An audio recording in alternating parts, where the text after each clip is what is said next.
Salut tout le monde, c'est moi, Laurent, l'asiatique francophone qui vit aux États-Unis et bienvenue dans mon aventure du 30e anniversaire de ma première rentrée scolaire aux États-Unis. Alors, vous êtes prêts? Et c'est parti! Nous voilà sur le campus de l'école primaire North City. Alors, je vais vous montrer exactement à quoi ça ressemble. Il n'y a rien du tout. C'est parce que l'ancien emplacement du 6th grade n'existe plus aujourd'hui en 2021. En fait, je me rappelle avoir fait un petit retour aux sources ici en 2007 et en fait, tout était déjà démoli et rasé. Alors, je vais vous montrer un peu à quoi ressemble le campus de mon point de vue. Alors, vous voyez une grillage là? Alors, cette grillage-là n'existait pas auparavant. Bien sûr que vu que au cours des années, en fait, ce campus a été refait ou je sais pas, ils ont fait des travaux, je sais pas ce qu'ils ont fait. Mais en fait, ça n'existait pas. En fait, on sortait de là et on jouait à la cour de récréation. Alors, ce que vous voyez là, alors mon premier jour, je me rappelle que j'étais arrivé sur ce campus, mais pas dans un bus jaune. C'était mon père en fait, ou l'ami de mon père et mon père qui m'ont accompagné ici, et moi mon petit frère quoi. Et je me rappelle qu'il y avait les élèves en fait qui faisaient la queue là pour faire la rentrée et rentrer là. Et je me rappelle qu'on m'a présenté à un garçon vietnamien qui va me servir en tant qu'accompagnateur ou navigateur ou je sais pas, mais on me l'a présenté. C'était un garçon vietnamien, lui-même était un émigré. Je pensais qu'il faisait du ESL. Lui-même, et vu qu'il parlait l'anglais un peu mieux, et donc il en faisait plus, mais voilà, c'était ce garçon avec qui j'étais présenté.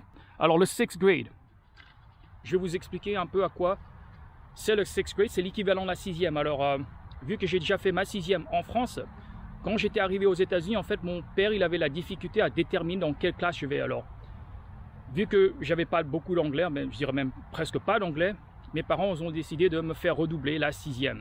Vu que c'est plus facile en fait à apprendre des matières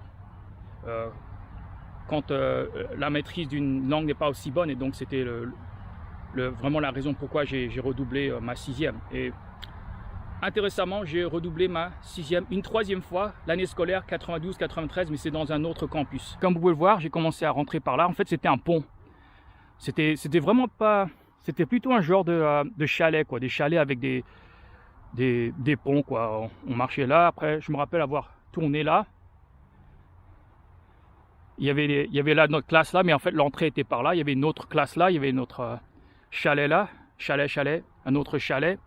En fait, il y avait 4 classes de 6th grade. Et donc, moi, je me rappelais que quand j'étais ici, je me tournais. L'entrée était à peu près par là. Et je pense que je m'asseyais à peu près par là. Ça, c'est exactement l'endroit en fait, où j'ai mangé mon premier déjeuner ici aux États-Unis. Si ça vous intéresse, j'ai déjà fait une dégustation de mon premier repas aux États-Unis, dans une école américaine. Si ça vous intéresse, je vous fournis un lien dans la barre de commentaires en bas. Ce que vous voyez là, ça n'existait pas auparavant. Et bien sûr que les toboggans, etc., alors en anglais on dit big toy, c'était complètement différent. Mais à mon avis, l'esprit reste un peu le même, quoi. Alors, je vais partager un bon souvenir avec vous, savoir plutôt avec les relations humaines que j'ai eues ici. Alors, premier souvenir que j'ai eu. Alors, je me rappelle d'une élève qui faisait partie de 6th grade, mais on n'était pas dans la même salle.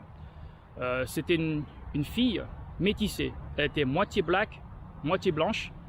Elle avait les yeux frisés, genre un peu comme style la texture de cheveux africaine, mais aussi un peu lisse vu qu'elle était aussi blanche. Et aussi, elle avait les yeux verts. Alors, la couleur de sa peau, c'était café au lait. Mais pour moi, c'était exotique. J'ai jamais vu une personne qui était métissée avec les yeux verts. Ça, c'est ce qui m'a vraiment marqué aujourd'hui. Alors, c'est pas que sa beauté physique qui m'a impressionné. En fait, c'est le fait qu'elle était gentille avec moi. Alors, je vais vous montrer exactement ce qui s'est passé. Alors, j'ai rencontré cette fille, en fait, pour la première fois quand on revenait de la récréation, quoi. C'était la fin de la récréation, il y avait la cloche qui sonnait. Et tout d'un coup, quand j'ai commencé à retourner là, retourner en classe, j'ai senti sa main ou la main de quelqu'un sur mon épaule droite là. Et après, je me suis retourné sur ma droite et elle a dit Hi Laurent. Alors là, c'est la première fois en fait que j'ai entendu une anglophone ou un anglophone prononcer le prénom Laurent avec l'accent anglophone. C'est ce qui m'a marqué encore aujourd'hui. Bien sûr, au cours des années, en fait, quand j'ai continué à vivre aux États-Unis, en fait, j'ai demandé les gens de me prononcer ou de prononcer mon prénom. Mais ce geste-là en particulier de ces petites filles-là, ça m'a marqué parce que encore 30 ans plus tard, je me rappelle encore de ce qu'elle a fait. C'est gentil. C'est la gentillesse des gens, j'oublie jamais. Ça, je le partage avec vous, mes téléspectateurs francophones. Mon deuxième souvenir, c'est avec un camarade de classe. Je ne me rappelle pas de son prénom, mais c'était un garçon, il était blanc, très gentil. Alors, aux États-Unis, c'est très important en fait dans leur culture de faire de la lecture. Et donc il y avait beaucoup de promotions ou vendre des bouquins aux enfants. En fait, il y avait des petits catalogues qui existaient. Et voilà, on demandait les enfants, voilà, qu'est-ce que tu veux, qu'est-ce que tu veux. C'est les parents en fait qui envoyaient un chèque et voilà, ils recevaient les bouquins ici sur le campus. Alors, je me rappelle de ce garçon-là dont je parlais, le petit garçon qui était blanc, très gentil. Il m'a offert un dictionnaire français-anglais. Et il est venu, voilà, devant juste là où je m'asseyais. Il a dit Laurent, do you want this? Ce qui veut dire Laurent, est-ce que tu veux ce bouquin-là?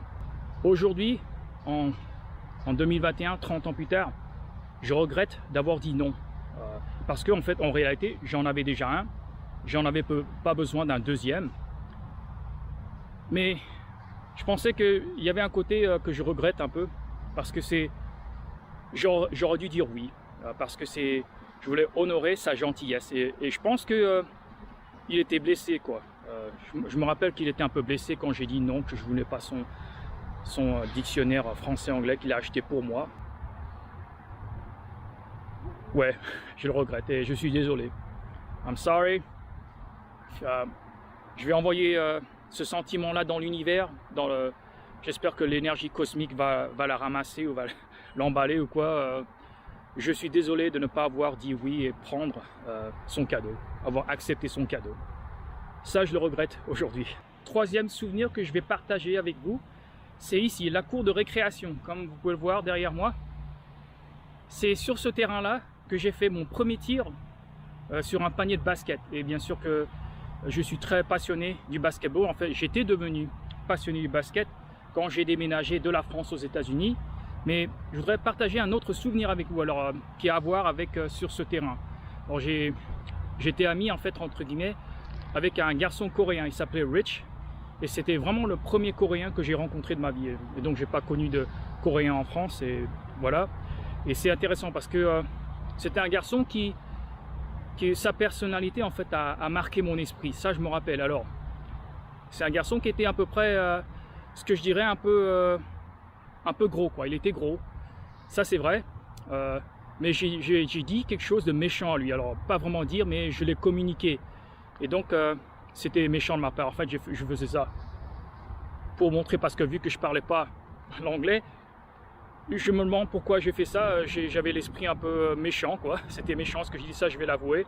Mais c'est pas forcément ce que je lui ai dit. C'est en fait, c'est sa réaction en fait qui m'a marqué.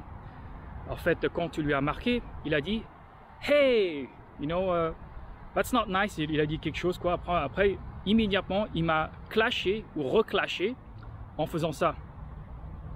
Il a dit 4 eyes. Alors, 4 eyes, ça veut dire littéralement 4 œils, ou un mot injurieux contre les gens qui portent les lunettes. Alors, ça aujourd'hui, ça m'a marqué en fait. Premièrement, j'ai appris ce que ça veut dire 4 eyes. J'ai appris une insulte. Deuxièmement, en fait, j'ai admiré sa personnalité. En fait, il n'a pas pris mal. En fait, il a pas pris d'une manière. Il n'est pas devenu méchant, mais il a souri, mais il a reclashé quand même. Et ça, j'adore en fait sa personnalité. En fait, il est très gentil, mais il se laisse pas faire. Ça, j'adore. Ça, j'apprécie de sa personnalité. Et j'aimerais bien être comme lui, quoi. Moi, j'ai une tendance aussi à prendre des choses mal et me mettre en colère. Mais j'ai adoré. Et, en fait, j'essaie d'imiter un peu sa réaction, quoi, dans ma propre vie quotidienne. Ça, c'est un bon souvenir que je me rappelle de ce garçon-là. Il s'appelle Rich. Comme avec l'autre garçon que j'ai pas pris le dictionnaire, je voudrais dire à Rich. Je vais l'envoyer sur l'énergie cosmique ou quoi, dans l'univers. I'm sorry that I called you fat. Je suis désolé que je t'ai traité de gros. Et j'espère que tu pourras me pardonner. Alors, je vais vous montrer à quoi exactement ressemble le terrain. En fait, les choses ont un peu changé, mais je pense que ces paniers-là que vous voyez là, en fait, ce sont les mêmes paniers en fait, que j'ai utilisés, que j'ai voilà, jouer avec en 91, quoi. Il y a certains moments, en fait, cette école n'existait pas, quoi. Il n'y avait pas d'école. Les bâtiments restaient là. Bien sûr qu'il n'y a pas beaucoup d'entretien sur les paniers de basket. Comme vous pouvez le voir là, c'est mal entretenu. Il y avait de moins en moins d'étudiants en fait qui venaient sur cette école et donc elle a été fermée pour quelques ans. Bon, j'étais introduit au sport du basket le août quand j'étais arrivé, quand j'ai feuilleté un magazine de sport en fait, et sur la couverture c'était les Chicago Bulls parce qu'ils ont gagné leur premier titre NBA et j'étais arrivé exactement pendant la période ou l'époque Jordan Mania. Alors bien sûr que Michael Jordan et les Chicago Bulls étaient populaires avant de gagner leur titre, mais après avoir gagné leur titre, en fait, la popularité, c'est venu, ça a explosé, quoi. C'est comme les Beatles, version basket américain, quoi. C'est exactement ce qu'ils ont dû prendre dans les années 90.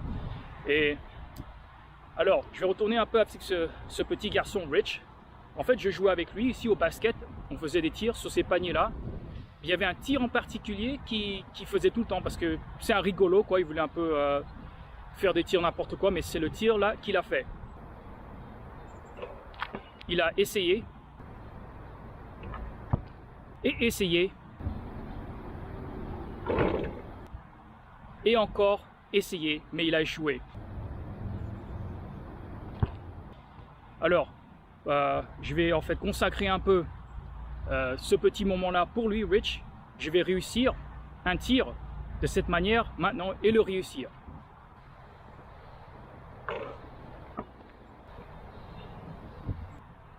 Et voilà, l'équilibre ou la balance a été rétabli.